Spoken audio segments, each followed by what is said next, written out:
Cordial saludo, hermanos y hermanas en Cristo, hijos todos de la Santísima y Dulce Bella Virgen María, en todas sus avocaciones. Es increíble acá, a mí me da tanto desconcierto, son las 8 de la noche y miren cómo está la luz afuera, como si nada, como si no se hubiera ido el sol. Bueno, démosle gracias a Dios porque así nuestro día es más productivo. Sí nos desgastamos más, pero es mucho más productivo. En nombre del Padre, del Hijo, del Espíritu Santo y la intercesora y siempre corredentora Virgen María. Amén. Señor Padre Santo, Padre misericordioso y eterno, te alabamos, te damos gracias, te bendecimos, te adoramos, te glorificamos, Señor. Eres tú el único, el grande, el más poderoso Dios de dioses, Rey de reyes, Señor de señores, General de generales. Gracias, Señor, por estar presente en nuestra vida y ante todo, por estar cuidándonos. Gracias por nuestros familiares, gracias por los días que nos das de vida, porque cada día es una nueva oportunidad de arrepentirnos, de confesar y de poder vivir en tu gracia. Bueno, sáquenos de aquí otro capítulo más y dijimos que íbamos a comenzar con la muerte. Creo que avanzamos 2 preguntas, pero vamos a recordarla. Primera, dice: usted ha hecho tanto por las almas del purgatorio que cuando muera seguramente la escoltarán hasta el cielo varios miles de almas y no tendrá que. Ella lo silencia y dice: no puedo imaginarme ir al cielo sin pasar por el purgatorio. Imagínense, esta mujer que es una mujer cuasi santa, porque en su corazón no alberga odio y lo que hacía era ayudar a la gente y servir a la gente y a las almas del purgatorio. Dice que ella no se ve yendo al cielo sin pasar por el purgatorio. Dice, porque cada error va sumando. Dios me ha dado a conocer tanto mediante mis contactos con las almas del purgatorio que mi responsabilidad es mucho mayor. O sea, entre más sepamos, ¿se acuerdan que les dije? Entre más sepamos, más exigente va a ser Jesús con nuestras cuentas. Dice, debemos sufrir en relación con nuestro conocimiento. Sin embargo, espero recibir un poco de ayuda en este aspecto. Y se ríe.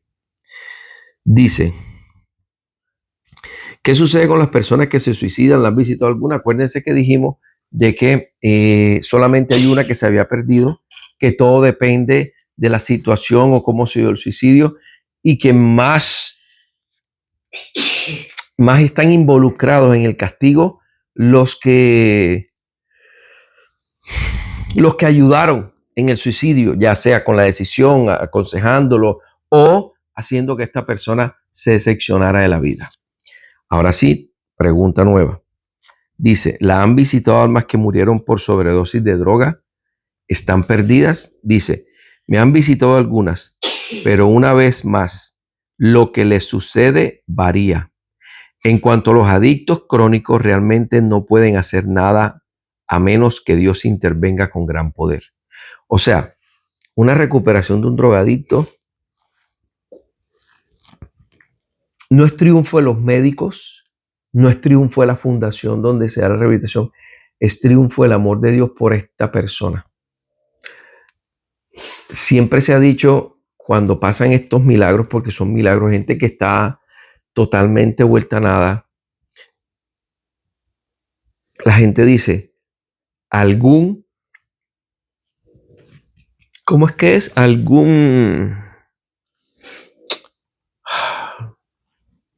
¿Cómo es la palabra? Se me fuera. Algún propósito tiene Dios para tu vida. O sea, en algo Él tiene que llegar a convertirse, en algo Él tiene que llegar a ayudar a alguien, a algunos o a muchos. Estas personas no se salvan solamente porque sí, ya. Estas personas siempre tienen un propósito.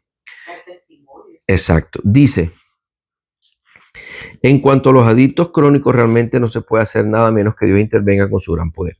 En muchos casos, los médicos dicen correctamente, fue la droga. Sin embargo, incluso así deben sufrir mucho. Las drogas fuertes son definitivamente satánicas. Ojo. O sea, el que vende droga, el que consume droga, el que la cultiva, el que la transforma de la mata a la droga como tal, son personas que están trabajando para Satanás. Y de pronto hay muchas que ni siquiera se han dado cuenta porque nadie se los ha dicho. Dice, y se debe rezar mucho contra esos demonios sin lugar a dudas. Fíjense que ahora caigo en cuenta que el gobierno de Colombia ha incrementado la producción de droga. O sea, no ellos, pero lo han permitido. Hay mucha gente que no cree en estas cosas, que no cree en la magia blanca, en la magia negra, en la hechicería, en todo este tipo de cosas que se presentan, pero de que existen, existen. Y de que se quieren apoderar de los últimos bastiones católicos que hay en el mundo, lo quieren. Europa, ellos no les preocupa Europa porque Europa ya está perdido. Rafael, ¿cómo va a decir eso? Sí. El continente europeo, los rastros de católicos que quedan cada vez van siendo menores y menores y menores. Y adicionalmente a eso, ha entrado mucho la parte musulmana. Los musulmanes están conquistando Europa sin que ellos se den cuenta. Y si ustedes se dan cuenta, en Europa, los europeos como tal cada vez son menos los hijos que tienen. Los musulmanes son más los hijos que tienen. Ellos sí son familias de 6, 7 y 8. ¿Por qué? Porque en cualquier momento ellos van a ser más que los originales, que los autóctonos. Entonces a ellos les va a quedar fácil conquistar estos países. Yo no soy racista para nada porque mi abuelo era bastante moreno, pero si ustedes se dan cuenta, las elecciones ya de Europa ya no son como antes, que todos eran monos, blancos, azules, ojos verdes. No, ya hoy en día la mayoría de esa gente son bastante de color. Esto se debe a esa mezcla racial que ha existido, pero la mezcla racial no es mala si tú mantienes tus principios, valores y tu religión. Ellos no. Ellos se han abierto al mundo de tal forma que han olvidado su religión para irse o al yoga o al reiki o a los masones o las meditaciones o al hinduismo, al budismo o a los musulmanes. Si ustedes van a Europa, muchas iglesias, pero muchísimas iglesias viejas de 400, 300, 500 años, hoy en día son discotecas. ¿Por qué? Porque la Iglesia Católica no podía sostenerlas, no iban fieles, no había limosnas. Tenían que cerrar sus puertas y venderlas. En Cartagena, supuestamente habían vendido una iglesia, gracias a Dios me confirman que no, que sigue siendo de la base naval, pero que la habían vendido. Pero parece ser que todo se echó hacia atrás. Dios quiera. Porque donde se han hecho tantos bautismos, tantos matrimonios, tantas confirmaciones, tantas misas de muertos, para que hoy en día vengan a ser sitio de jolgorio, pecado y esparcimiento, no me parece. Dice, muchos adictos se han curado en la actualidad sin pasar por esos horribles síntomas de abstinencia, y cuando sucede se debe siempre a nuestra madre y a San Miguel. Oigan esto, se debe a nuestra madre y a San Miguel, que expulsan a Satanás. Los traficantes de este veneno lamentarán profundamente sus acciones cuando tengan que repararlas y expiarlas, si no es que se han perdido por completo. Triste, triste. Y lo peor es que mucha de esta gente se muere en esa ley. Si ustedes se dan cuenta, en México las guerras de carteles es una cosa horrible, horrible. Y después cogen, le cortan la cabeza a los muertos y juegan con la cabeza de muertos. El otro día vi una noticia aquí que salió que iba un tipo por el pleno centro de una ciudad de México con la cabeza así del tipo colgando. La soltó, se devolvió, la cogió hasta que lo capturó la policía. Parece ser que eran dos personas drogadictas que discutieron por algo y uno le cortó la cabeza al otro. O sea, Caín y Abel. O sea, estamos comenzando nuevamente. Bueno, comenzando no porque comenzó hace rato, pero estamos nuevamente volviendo a los anales de la brutalidad cuando no había derechos, cuando no había leyes, cuando no había nada. Se mataban por matarse. Dice, a San Miguel y a nuestra madre, que expulsa a Satanás. Bueno, ¿puede contarme el caso de alguien que se haya salvado al cambiar radicalmente su postura justo cuando le llegó el momento de la muerte inminente?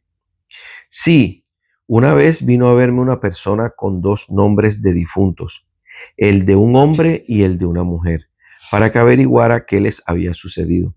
Cuando le pedí que me contara un poco acerca de sus vidas, se negó y me dijo que los había traído para averiguar si yo decía la verdad. Accedí y esperé hasta que un alma del purgatorio me diera la respuesta de ambos casos. Un mes después regresó, me preguntó si ya tenía las respuestas y asentí, o sea, dijo sí. El hombre se encontraba en el purgatorio más profundo y todavía no podía ser liberado de ese lugar, mientras que la mujer se había ido directamente al cielo sin pasar por el purgatorio. Miren qué extraño esto. Le entregué el papel donde había escrito lo que me habían dicho y se quedó impactado. Me acusó entonces de ser una farsante. Le pregunté por qué decía eso y le pedí que me contara más sobre esas dos personas. Según mi invitado, el hombre había sido el más piadoso de todos los sacerdotes de su zona. Oigan esto. El que estaba en lo más profundo del purgatorio había sido el sacerdote más piadoso de su zona. Siempre iba a misa media hora antes y luego se quedaba más tiempo que los demás y continuó halagándolo largo tiempo. Me contó también que la mujer había vivido una vida muy mala y me enumeró muchos los pecados graves que había cometido para convencerme. Cuando terminó, debo admitir que yo misma estaba un poco insegura y acordé preguntar una vez más sobre esas personas, esta vez con alguna explicación con alguna explicación. Probablemente pensé que había escrito la respuesta incorrecta junto a los nombres y se habían mezclado. Así que esperamos más tiempo para obtener una segunda respuesta. Llegó y me dijeron lo mismo. El hombre se encontraba en lo más profundo del purgatorio, la mujer había ido directo al cielo. La explicación es la siguiente. La mujer murió en primer lugar y lo hizo atropellada por un tren. No se trató de un suicidio, debió ser tropezado o resbalado. En el instante en que se dio cuenta de que su muerte era inevitable, le dijo a Dios, estoy de acuerdo en que me lleves, porque por lo menos así no podré insultarte más. O sea, se arrepintió de corazón. Esta sola frase o pensamiento borró todo y se fue al cielo sin pasar por el purgatorio. El sacerdote, al contrario, había sido todo lo que este hombre había dicho de él. Sin embargo, nunca dejó de criticar a aquellos que no iban a misa tanto temprano como él. Debe ser tan temprano como él. Y hasta se había negado a enterrar a esta otra mujer en el cementerio por la mala reputación que tenía entre los feligreses. Sus constantes críticas y juicios, como por ejemplo sobre esta mujer, lo condujeron a lo más profundo del purgatorio. Esto nos muestra que nunca, pero nunca debemos juzgar o sospechar aquello que creemos que sabemos. Mi visitante reconoció estas verdades, me perdonó con el corazón y se fue contento con las noticias que ansiosamente esperaba en el lugar de donde procedía. Hermanos, esta respuesta me pone a reflexionar un poco. Porque aunque nosotros no querramos, siempre está el juzgamiento en nosotros. Siempre vamos a estar juzgando. Es una cosa increíble cómo nuestro dedo le encanta señalar para afuera, pero no para adentro. Yo, Señor mío y Dios mío, te prometo que ahora en adelante voy a tratar en lo mayormente posible de no juzgar ni señalar a nadie. Te lo pido en el nombre poderoso de tu Hijo Jesucristo, que contigo y el Espíritu Santo viven y reina por los siglos de los siglos. Amén. A que me ayudes a cumplir esto, Señor. Te lo pido de todo corazón. Dice, Al estar presente en la muerte de una persona, ¿existen señales que indiquen que se ha ido directamente al cielo? Probablemente, pero estas no siempre nos lo revelan todo. Lo que es cierto, sin embargo, es que cuando una persona experimenta una muerte extremadamente terrible, con ira o violencia, es seguro que deberá sufrir mucho o que está totalmente perdida. Oigan esto, se lo repito. Más sin embargo, es que cuando una persona experimenta una muerte extremadamente terrible, con ira o violencia, es seguro que deberá sufrir mucho o que está totalmente perdida. También hay que tener cuidado con el otro extremo, porque hasta un gran santo como yo y varios millones de personas llamaríamos así, como el Padre Pío que murió en paz y hasta feliz, también debió pasar un tiempo corto en el purgatorio. O sea, que no pensemos que porque una persona muere tranquila, en paz, que se quedó dormida y no sufrió ni nada, es porque va a ir directo al cielo. También estas personas deben pasar, así sea un corto tiempo, en el purgatorio. Es lo que yo les digo, hermano. Sí, pero acuérdate que el Padre Pío él mismo lo decía, que su problema era la ira. Entonces, por ese pequeño detalle, muchos dirán, pequeño, sí, pequeño detalle. Para todo lo bueno que hizo, ese es un pequeño detalle. Ahora, la ira de él era cuando eran contra cosas de la iglesia. Él eso no lo dejaba pasar. Le molestaba eso, le molestaba la injusticia, le molestaban los chismes. Entonces, el Padre Pío, que prácticamente para nosotros apenas murió, fue un santo, también tuvo que pasar su pequeño tiempo de purgatorio. Pero es 1000 veces mejor un cortico tiempo de purgatorio a condenarse en el infierno. Ojo con esto, hermano. Así que, si ustedes ven a alguien de una muerte violenta o algo, comiencen a mandar a decirle misa, hagan rosario y todo por él, porque va a pasar mucho tiempo en el purgatorio. Dice, ¿responde Dios de una manera especial cuando una persona da su vida por otra?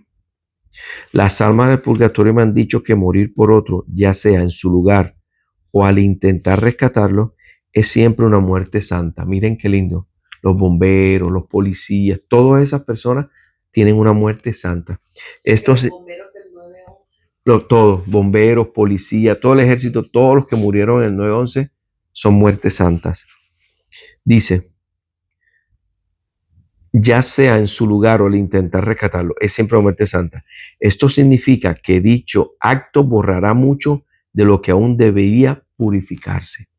Aproximadamente hace 20 años conocí a un hombre joven que no tenía la fama de ser muy devoto. Lo conocía porque él y su familia eran mis vecinos. Sin embargo, una característica muy evidente y buena de su personalidad era que siempre insistía en ayudar a los demás.